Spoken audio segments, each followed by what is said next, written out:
सृष्टि coaching YouTube channel आप तमाम दर्शकों को, छात्रों को, युवाओं को आह्वान करता है कि आपको यदि यह यूट्यूब चैनल अच्छा लगता है तो इसे ज़रूर सब्सक्राइब करें, लाइक करें, कमेंट करें।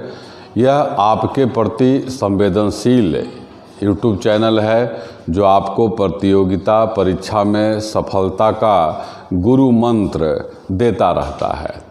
आज फिर हम लोग एक नया टॉपिक के साथ आपके सामने हैं और वह टॉपिक है भारत में विशेष राज्य का दर्जा। विशेष राज्य का दर्जा से जुड़ा हुआ हम लोग तीन तरह से जानकारी देंगे। एक कि किस परिस्थिति में विशेष राज्य का दर्जा दिया जाता है। दूसरा, विशेष राज्य का दर्जा यदि मिलता है तो उस राज्य को क्या सुविधा मिलता है। फिर तीसरा, विशेष राज्य और सामान्य राज्य में अंतर है क्या। फिर चौथा, वर्तमान में किन राज्यों को विशेष राज्य का दर्जा प्राप्त है। आता रहता है प्रश्न। तो आइए सबसे पहले हम लोग उन परिस्थितियों का चर्चा करें जिन परिस्थिति में भारत में विशेष राज्य का दर्जा दिया जाता है। उसमें पहला परिस्थिति क्या है कि वह राज्य पहाड़ी क्षेत्र, पर्वतीय क्षेत्र या दुर्गम क्षेत्र हो। जो हमारा 7 सिस्टर है पूर्वोत्तर राज्य, उसको विशेष राज्य का दर्जा इसलिए दिया गया कि वह पहाड़ी क्षेत्र है, वहाँ दुर्गम क्षेत्र है, वहाँ आने जाने में असुविधा होता है। दूसरा है अंतर्राष्ट्रीय सीमा लगता हो। अंतर्राष्ट्रीय सीमा, आपको यहाँ एक क्वेश्चन याद कर लेना है कि भारत का 17 राज्य ऐसा राज्य है जिसका सीमा अन्य देश के साथ स्पर्श करता है। जैसे पाकिस्तान, तो पाकिस्तान के साथ गुजरात, राजस्थान, पंजाब और जम्मू कश्मीर का सीमा जो है स्पर्श करता है। और इन चारों राज्यों में सबसे ज़्यादा सीमा राजस्थान के साथ है। इसी तरह से नेपाल के साथ, भूटान के साथ, चीन के साथ, बांग्लादेश के साथ है। तो दूसरा शर्त है कि उस राज्य का सीमा किसी अन्य देश के साथ स्पर्श करता हो। अगला है जनसंख्या घनत्व कम होना चाहिए। आपको जानकारी होना चाहिए कि भारत में सबसे कम जनसंख्या घनत्व अरुणाचल प्रदेश का है, जिसे प्राचीन काल में पहले नेफा भी कहा जाता था, नॉर्थ ईस्ट फ्रंटियर अरुणाचल, और यह भारत का सबसे पूर्वी राज्य है। बिहार का जनसंख्या घनत्व सर्वाधिक है। अगला एक होना चाहिए प्राकृतिक आपदा की अधिकता। प्राकृतिक आपदा का मतलब बाढ़ है, सुखाड़ है, भूकंप है, इस तरह का प्राकृतिक आपदा से प्रभावित राज्य होना चाहिए। आपने बिहार में देखा है कि बिहार में कुछ भाग जो है बाढ़ से प्रभावित होता है, तो कुछ भाग सुखाड़ से प्रभावित होता है। बिहार में बराबर विशेष राज्य का दर्जा का मांग होता रहता है। अगला है आर्थिक और आधारभूत संरचना में गिरावट या बुनियादी ढांचे का कमी। यह भी एक प्रश्न है कि आधारभूत उद्योग कहते किसको हैं। आधारभूत उद्योग उसे कहते हैं जो किसी भी उद्योग के लिए आवश्यक है, मतलब जिसके बिना उद्योग लगाना संभव नहीं है। उसमें कौन कौन है? उसमें लोहा, सीमेंट, विद्युत, परिवहन का साधन, ये सब है। तो इन सुविधाओं का कमी होने पर उस राज्य को विशेष राज्य का दर्जा दिया जाता है। और क्या है? उद्योग धंधे लगाने में असमर्थता, मतलब उसका आर्थिक स्थिति कमज़ोर हो, प्राकृतिक संसाधनों का कमी हो।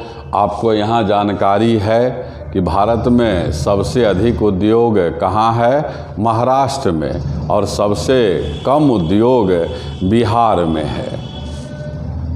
उस राज्य का प्रति व्यक्ति आय भी कम होना चाहिए, तभी उस राज्य को विशेष राज्य का दर्जा मिल पाता है।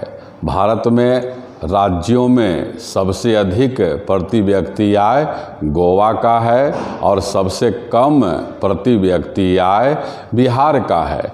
गोवा का भी मुख्यमंत्री कौन है? प्रमोद सावंत। गोवा का राजधानी पणजी मांडवी नदी के तट पर है और गोवा भारत का कौन सा राज्य है? 25वां राज्य है। चूँकि मैं बराबर यह कहता हूँ विद्यार्थियों से कि कम समय में सफलता का दर सुनिश्चित करना है, तो जो भी शब्द आता है उससे जुड़ा हुआ जो प्रश्न हो सकता है उसको आपको ज़रूर याद करते रहना चाहिए। तो इन सारे परिस्थिति पैदा होने पर उस राज्य को विशेष राज्य का दर्जा मिलता है। अब आइए कि यदि राज्य को विशेष राज्य का दर्जा मिल जाए तो उस राज्य को क्या सुविधा मिलता है। तो आप देखिए, आपको कर टैक्स सिस्टम का जानकारी होना चाहिए। यदि जानकारी कुछ कम है तो हमारे YouTube चैनल में आकर भारतीय कर व्यवस्था के बारे में विस्तार पूर्वक बताया हुआ है। जो भी भारत में प्रमुख कर है उसका वसूली केंद्र सरकार करता है और बाद में केंद्र सरकार राज्यों को आर्थिक सहायता देता है। तो आप देखिए कि जब केंद्र से सहायता मिलता है तो जो सामान्य राज्य हैं जिनको विशेष राज्य का दर्जा नहीं प्राप्त है, केंद्रीय सहायता का 70% ऋण होता है और यह जो 30% है यह अनुदान है। मतलब 70% लौटाना होता है और 30% नहीं लौटाना है। लेकिन जब राज्य को विशेष राज्य का दर्जा प्राप्त हो जाता है तो उस स्थिति में 10% ही ऋण रहता है, 10%, और 90% जो है अनुदान हो जाता है। 90% लौटाने की आवश्यकता नहीं है। बहुत बड़ा अंतर है कि सामान्य स्थिति में 70% ऋण है और विशेष राज्य का दर्जा मिल जाने पर 10% ही ऋण होता है। इसके अलावा और भी कई सुविधा है। अगर विशेष राज्य का दर्जा मिल गया तो करों में जो है छूट मिल जाता है कर में, और कर में जब छूट मिलता है तो निवेशकर्ताओं को, उद्योग लगाने वाले लोगों को काफ़ी आकर्षण उस राज्य में बढ़ जाता है, जिसके कारण उद्योग कल कारखाने वहाँ पर लगने लगते हैं, रोजगार सृजन होता है और धीरे धीरे उस राज्य का विकास होता है।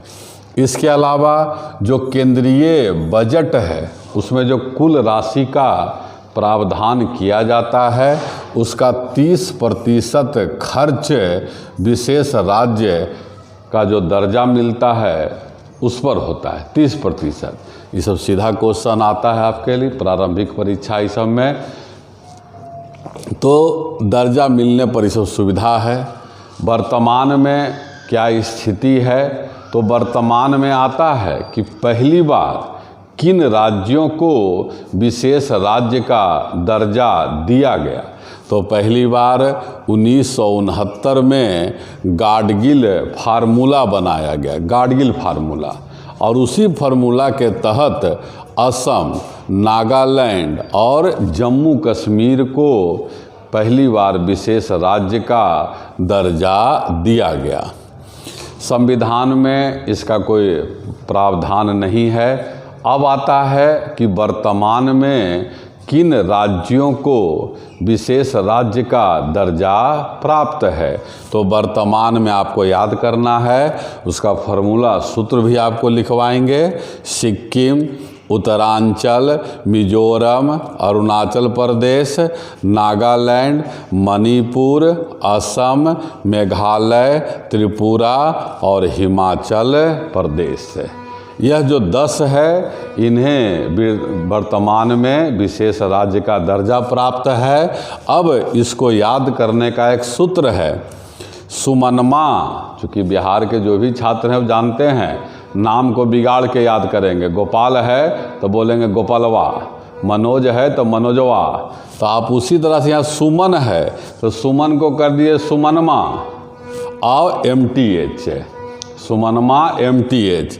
एस से सिक्किम, यू से उत्तरांचल, एम से मिजोरम, अरुणाचल प्रदेश, नागालैंड, मणिपुर, असम, मेघालय, त्रिपुरा, हिमाचल प्रदेश। अभी वर्तमान में इन्हीं राज्यों को विशेष राज्य का दर्जा प्राप्त है। ये भी आपको याद रखना है कि पहली बार विशेष राज्य का दर्जा किस फार्मूला पर दिया गया, तो गाडगिल फार्मूला पर। आपसे हमारा एक आग्रह और भी है कि इनसे जुड़ा हुआ कुछ प्रश्न, 2-4 प्रश्न आप अपने मन से भी याद करते रहिए। जैसे आता है कि सिक्किम भारत का क्योंवां राज्य है, तो सिक्किम भारत का 22वां राज्य है। उसी तरह से उत्तरांचल के लिए कि उत्तरांचल क्योंवां राज्य है, तो उत्तरांचल भारत का 27वां राज्य है। मिजोरम के लिए, मिजोरम भारत का कौन सा राज्य है, तो मिजोरम जो है भारत का जो है 23वां राज्य है, 23वां राज्य। अरुणाचल प्रदेश 24वां राज्य है। आता है कर्क रेखा सबसे पूरब में किस राज्य से गुजरता है भारत के, तो सबसे पूरब में मिजोरम है। भारत के सबसे पूरब में कौन राज्य है, अरुणाचल प्रदेश है।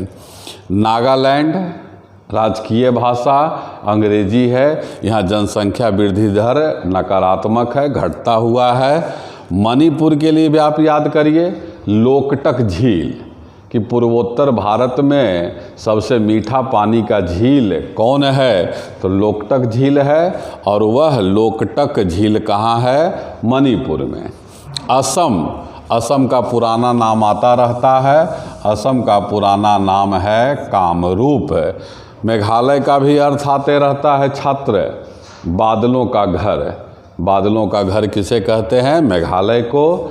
त्रिपुरा के लिए क्या प्रश्न है कि बांग्लादेश भारत के किस राज्य को 3 ओर से घेरे हुए है, तो आंसर होता है त्रिपुरा। फिर हिमाचल प्रदेश, पहला केंद्र शासित प्रदेश जिसे राज्य बनाया गया, तो आंसर होता है हिमाचल प्रदेश। मैं बराबर आपको परीक्षा के लायक प्रश्नों का जानकारी तो देता हूँ, उसके अलावा बेहतर तैयारी किस तरह से किया जाए यह भी आपको बताते रहता हूँ। और यह जो सृष्टि कोचिंग है, यहाँ सफलता का दर अधिक होने का कारण यही है कि छात्रों को मैं यह बताता हूँ कि आप कम समय में बेहतर सफलता कैसे प्राप्त करते हैं। आप भी इस तरह का प्रयास करके देखिए, आपका ज़रूर सफलता दर बढ़ जाएगा। तो इसके साथ आपने देखा विशेष राज्य के दर्जा से जुड़ा तमाम प्रश्न आ गया। यदि आपको यह YouTube चैनल अच्छा लगा हो तो ज़रूर शेयर करें, सब्सक्राइब करें, लाइक करें, कमेंट करें। धन्यवाद।